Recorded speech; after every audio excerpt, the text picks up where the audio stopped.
Hello and welcome to Soups and Sabers. My name is Jordan. With me today is Ron. How are you today, Ron? I'm doing good, man. We've got a bit of an impromptu episode here. Crazy thing to wake up to, and I'm excited to get into all this with you guys.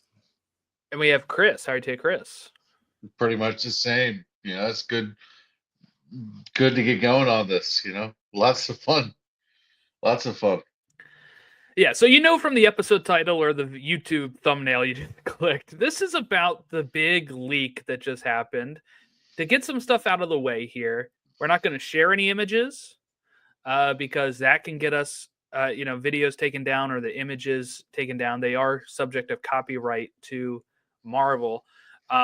So we are just going to be discussing them and what we think that means for the projects going forward and stuff like that. But if you missed it, Saturday morning, March 1st, the day that we're trying to get this one up, this was not scheduled for today because we had another episode scheduled for today, but such is life. There was a huge leak from a concept artist who I guess mistakenly published these on their website, that shows what art they've done, stuff like that is where it seemingly came from. So some people have been doubting this leaks, but they are pretty legit, as verified as they can be, I believe here. So supposedly the full story is that this was from the account of one of the concept artists from She-Hulk, and somebody was like on their thing just like searching, and they were searching for She-Hulk concept art, and they stumbled upon this. Oh, really? So unfortunately, and that could be conjecture, could be rumor, but that kind of seems to be the prevailing sentiment right now. So, I mean, hopefully this person doesn't get fired. It seems like it was an honest mistake, but it was a pretty big mistake, but one that's kind of beneficial because it seems like everyone's pretty fired up right now. So, yeah, I would say if you're Marvel, and yes, if this leaked, right, and they took it down. Now, of course, this stuff will always circulate. The internet is forever. This stuff is always out there now. You can still find leaks of Garfield and Toby on set of No Way Home if you look them up, Yeah. But they get taken down originally. And then, just people having archived. I saw a whole archived webpage of this. And then, of course, just the Twitter accounts that are constantly reposting this stuff. It's out there. You can't put the worm, back in the box or back in the can, it's out. So I will say, I've seen some people say this is kind of devastating for Marvel and stuff. I don't think it is. People are very hyped. Short memories too. Images. It is kind of distracting from. I don't think this was on purpose, of course. I've seen some people say this is a marketing thing. Every leak that comes out, people think is a marketing thing, but sometimes this stuff just happens. Yeah. And, in my opinion, this is kind of distracting from the Brave New World not performing as well. So that's a plus for Marvel. But they also had Daredevil already coming up this week, so they were kind of already prepared for turning the page anyway. Yeah. But here's how I approach leaks, and I think this is a good method for people if you are worried about it. Especially stuff like concept art or what I just read or happen to read online is, unless if I see actual filmed stuff, like screenshots of stuff that was finished in VX, I act like in my mind that this is not going to happen. Right. So it leaves me not as depressed if it doesn't happen. It leaves me always thinking that I wasn't spoiled as well. Like, oh, I've seen some stuff. I don't know how accurate that stuff is, and especially when you come to concept art. Like if we saw some of the No Way Home concept art where you see America Chavez and, Wong and Doctor Strange. Ghost Rider was in the Deadpool concept art. So yeah.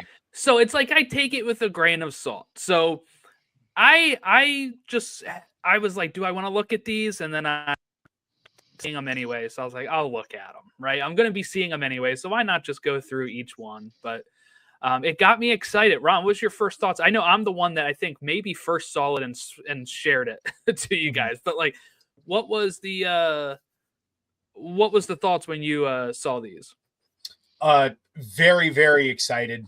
It is 2015 Secret Wars as it comes. You know, the two that really stuck out to me was one, the shot of Black Panther, which is a variant. There's some speculation on who the actor could be. I think it would say Damson Idris or whatever, but it didn't even really look that much like him. So I'm not going to speculate too much on who the art is of, but just seeing the cape and I've talked about that a lot on this show, how that's like my favorite Black Panther look, and that's what I want. And to get that here, and then the other one was that shot of Doom in the throne room, and there's like the person kneeling in front of him who could be, just a Latverian subordinate, but it could be like maybe a Reed Richards variant or something. But we see Doom in his white God Emperor sort of garb, and next to him is Doctor Strange, who, for those who've read the 2015 Secret Wars, know that Doctor Strange is basically God Emperor Doom's like first in command. He thinks that Doom is the only one who can save what's left of reality itself, basically, and kind of hitches his horse to that wagon, as it were. So seeing that, like you said, with concept art, so much of this stuff could and likely won't see the light of day, but that one in particular, I think, is going to happen, and to actually see it is just like mind-blowing stuff. Stuff that like 4 or 5 years ago I would have never pictured like that we were going to get. So to see it, put to paper like this is just so damn exciting, and just the vibe of everything in general. It's got that like medieval-ish, even when you go to the Planet Hulk shot with all of them. It's just got this like medieval village sort of vibe to it all. And I think it's dope as hell. I think it's really cool. I just super excited for everything that we've seen. Chris, your thoughts? I don't know how much you actually got to see by the time that you got off work and started preparing here. So some of the things have been deleted, but I kind of found ways, saw a good bit of what we're talking about. The Black Panther thing gets me really excited, because I think you need to make Black Panther look unique, going into, you can't copy the legacy of Chadwick Boseman, but you have to bring that franchise forward. And we already know they've laid the groundwork for that. So I think that's kind of cool. You're seeing alternate Earth stuff, and like when it's like more medieval, it's pretty cool for me. Like the Doctor Doom stuff, it seemed intimidating. Like I was like, oh, it seemed real to him me. On the throne, and that's what you need to do with Doom. You need to make it intimidating, have a vibe to it, kind of like Ron was saying. I like what I saw. I think I like the dark, kind of dreary look to it that I think because when you think Marvel, a lot of times you think bright. You see a lot of colors. Heck, Thanos wasn't even dark. It's purple, got the gauntlet. So I think, and honestly, it's concept art, but I'm excited about it. I think it looks really cool. Leaves a lot of room for possibilities. And one of the things I like about leaks is you get to see, okay, this might not come into fruition completely, but you get to see what they're thinking at the beginning. So when you get to the film, you go, oh, I can see why they made this change, and I can see why they did this. And like, it's kind of like seeing the audible on the screen. It's kind of like being in the huddle when you pay attention to it going into the movie. So I'm pretty excited. There's not that the Hulk stuff was really cool. The Black Panther stuff is my favorite. I think that just looked just perfect. And the Doom stuff is, I don't know as much about it, but that medieval vibe, it almost seemed like bringing a little Game of Thrones to Marvel. So I was like, yeah, I'm for this. I am 100% for this. Mm-hmm. Yeah. Here's one thing that annoyed me too, because I started looking up stuff, just scrolling through stuff, and people are like, I don't know if it was Reddit or Twitter, but they're like, this new leak shows the new T'Challa and who's recast as Black Panther. And I'm like, no.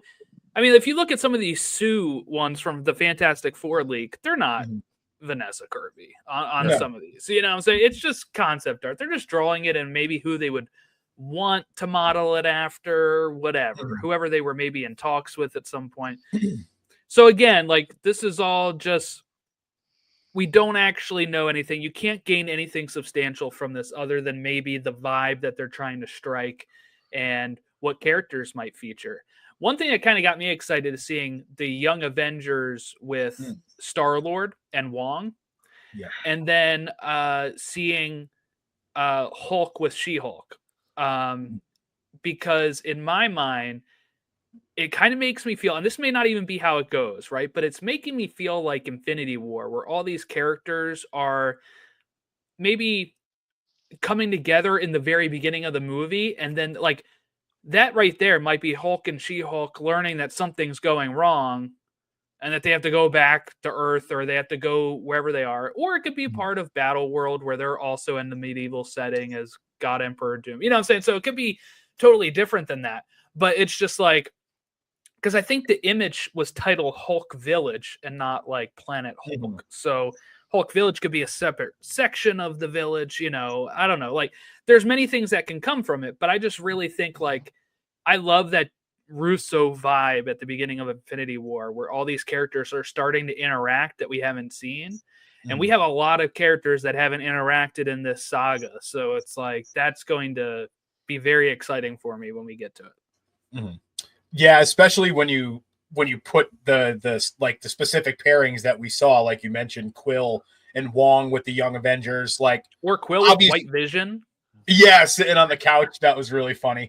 And you know, there's a sort of a through plot thread there. So if Quill is with White Vision and then ends up with the Young Avengers, who Billy and Tommy, you would assume they're in the shot, so you'd assume they're going to be Young Avengers. Do we get that little family reunion there between Vision, even though it's, the different ships, different parts of the, it's not the exact same Vision. Like, I'm curious to see how they tackle that, but there's something there for sure. But it also, like, tonally, all those characters work so well together. Like, the sort of lightheartedness of the Young Avengers with that sort of comedicness that you get from Wong and Quill being like a big kid by himself, hanging out with these kids. The vibe of, like, if Jod and Skeleton Crew wasn't, like, an asshole, you know what I mean? Like, that kind of dynamic. Yeah, like. Well, how about, because people pointed out the character Dupe, an X-Man that I'm not too familiar with, makes an appearance in these as well. Was that the little, like, creature green thing? Yeah. Yeah, I didn't know who that was at first. I'm not gonna lie. Yeah. His name is Dupe.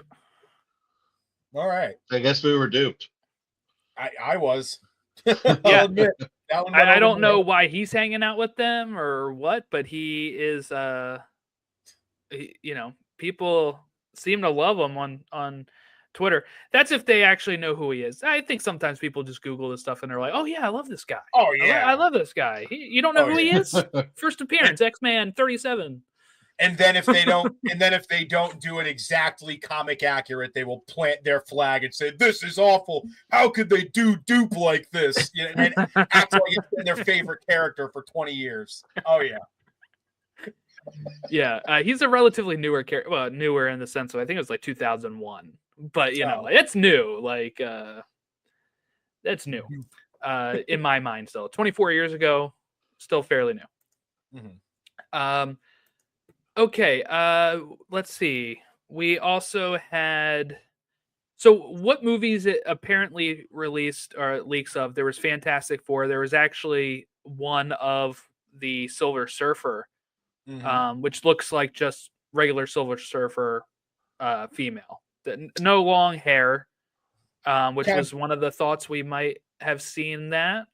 So, again, could change, I guess, but that was what this concept art showed.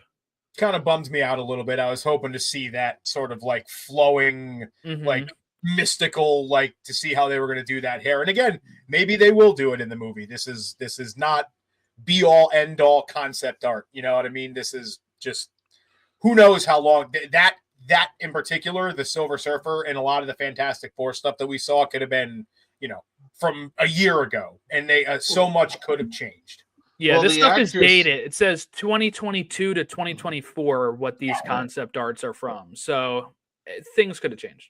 And the actress they hired to be the female Silver Surfer doesn't have long flowing hair No. anyway. So I mean, it's very likely she had short curly hair, just as she's typically been seen. So they're Yeah. probably going to add all that stuff anyway. Like if they want to do that, that's probably something that they don't even put in the concept art because they know it has to be CGI'd anyway. Mm. Yeah. No, it could be. Yeah, just kind of throw the bald cap on her and do it that way. That could be. Hair is really hard with motion, especially like with space or water or something like that. So that could be standard practice. Yeah. We also did get another really cool shot in the Fantastic Four one, though, that may or may not, because again, not final, but could confirm the whole Sue being pregnant thing.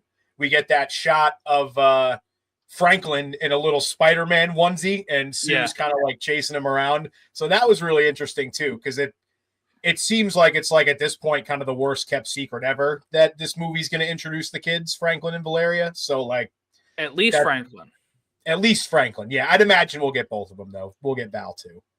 I'm not sure. I would think we would get... I wouldn't be shocked if we get Franklin in this movie and then maybe eventually get the other child. But I would think, maybe they start off with just having the one. Unless they do, like, how some speculated, time skips in throughout the movie. Yeah. Of like, oh, this is how they were when they were first starting, and then they're taking down villains montage, and then she's pregnant, here's the kid, boom, he's 3, like that kind of stuff. But yeah, I would think most likely we know for sure from concept art, frankly. It was cool to see the different Herbies too. They had like different ones, and it looked like they picked the first option that they had on the list there, which I thought was the best one anyway. So actually, I like that too.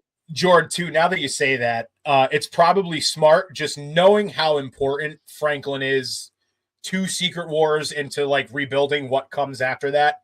It would almost feel a little like anticlimactic to be like, yeah, there's two, they have 2 kids, Franklin and Valeria, and one of them is like the most important character in the history of Marvel, and the other one's like just kind of here. You know what I mean? Yeah, so it would make sense for them to just go Franklin first. Yeah. This was what a thing to wake up to, though. Just waking up and the immediate hype of this. It had leaked maybe an hour before I had seen it, and at that point I was even like, is this still going to be up? And I was surprised it was. So this all happened fairly quickly. It was exciting because I'm already really pumped for Doomsday as it is. And I don't think most of this showed anything in Doomsday, to be honest. A lot of it looked like Secret Wars. Yeah. So there's still the big question of what is Doomsday, because when they revealed RDJ as Doomsday, they had him in the green stuff. And in this concept art, he's wearing the white, the white cloak, which I would think maybe would be more of a Secret Wars movie look. So there's still a lot to be that are still unknown. And like I said, these were dated 2022 to 2024. So stuff could have changed, as we continue to say. But for anybody thinking that, maybe this is all changed after the Russos got on board, as we know it, Kang Dynasty, there's none of that in these leaks. Right? So we didn't see any Kang, nothing like that. So anything seems to be from Doomsday or Secret Wars after they had already pivoted from Kang. So while some stuff may have changed in development, it's not like we're seeing the old Kang Dynasty concept art that we're speculating on stuff that's probably not even going to happen anymore. Like, I still think we have a solid base that we are speculating from on this. Okay, anything else? It's just really cool. It's all. This looks really cool. I'm trying to. We did get some other, like, we got some concept art of a potential Morgan Stark show that ended up not seeing the light of day, like Iron Man 3000, I think it was called. May have been a video game as well, I saw people say. Oh, okay. Yeah, that could be. Yeah, they had like all these different racers. I don't know. Yeah, it was a weird thing. Could have been a kids show where they all have different Yeah. Racers, because they had like a Pepper Potts one, or it looked like, and then like a Ultron one or something. You know, like there's a bunch of different stuff there. But yeah, everybody's really focused on more of the MCU side of stuff than what that was. But it is funny that people found that as well. We also did get a look at what we assume would probably be the villain of Vision Quest, Jocasta. It's a robot that in the comic is built by Ultron, but I think they'd probably in this show, because we do know that James Spader is coming back to play Ultron in this show. So it's much more likely that this is just going to be like a new form of Ultron. That's probably how they'll spin it. It looks very similar to Ultron. So it seems like that's probably the way they go, but it looks really cool. It looks sort of just like a woman version of Ultron, or maybe she's like his, not Herald, but his kind of like villain sidekick, or the one, like maybe it's a thing where like Ultron is back, but only in the way that, what's his face was back in, what was it? Civil War, when he's on I forget the actor's name, but he's just on the like inside the computer. You know what I mean? Yeah. And it's like the Jocasta is sort of the way that, you're talking about Zola, when Zola was on the screen. Yes, I kept wanting to say Zemo. Yes, Zola. Yes. So maybe it's a thing like that where he's just in the computer, but he uses this form of Jocasta to kind of take out his will and whatnot. So that would be pretty cool. But yeah, I think that's pretty much it. Cool. Yeah, there's some good stuff here. If this is all going to make it in, that is to be seen. But I think we're all feeling pretty good vibes about the vibe of the artwork and the characters featured. And we're very much looking forward to Doomsday and Secret Wars and Fantastic Four, which is crazy to think that after Fantastic Four this July, the next movie is Doomsday. Right. Yeah. So, full speed ahead. Yeah, we're almost there. They're starting to film next month. And I think they said now it will be a little bit more back-to-back than originally thought, if we take their word for granted there. But yeah, so that'll wrap us up here. Daredevil, Born Again coverage starts this upcoming week. Probably sometime around Wednesday or Thursday, you'll be able to listen to that. As the episodes drop Tuesday night at 9 p.m. Eastern, 6 p.m. Pacific. And it's the first 2 episodes. So make sure you watch both of those, then come over here, like and subscribe, and you'll be able to get notifications of when we talk Daredevil Born Again. Chris and I, on an episode tomorrow, are going to be talking some Lantern's first look and the DC slate updates that James Gunn went over earlier this week. So keep an eye on that. And then Monday, 7 p.m. Eastern time, I have set the premiere of our DC Villains suit draft with Whitney Van Lanningham from Guardians of the Galaxy. So that'll go live 7 p.m. Eastern on the YouTube channel. So if you want to follow along with that, I worked really hard on that video edit. So you can see who we're drafting. If you disagree, you can leave it in the comments below. People aren't ready for that one. They are not ready for that first pick by Whitney either. No, so they are. We'll hype that up as much as we can. If you're listening to the audio side of it, it'll actually drop earlier that day if you want to just listen to the audio. But we usually recommend, if the drafts, watch the video. There's pictures of which suits we're picking, and we're all having a good time. All right. If you want to follow us at Soups and Sabers on all of our social medias, have a great rest of your day, and we'll catch you next time.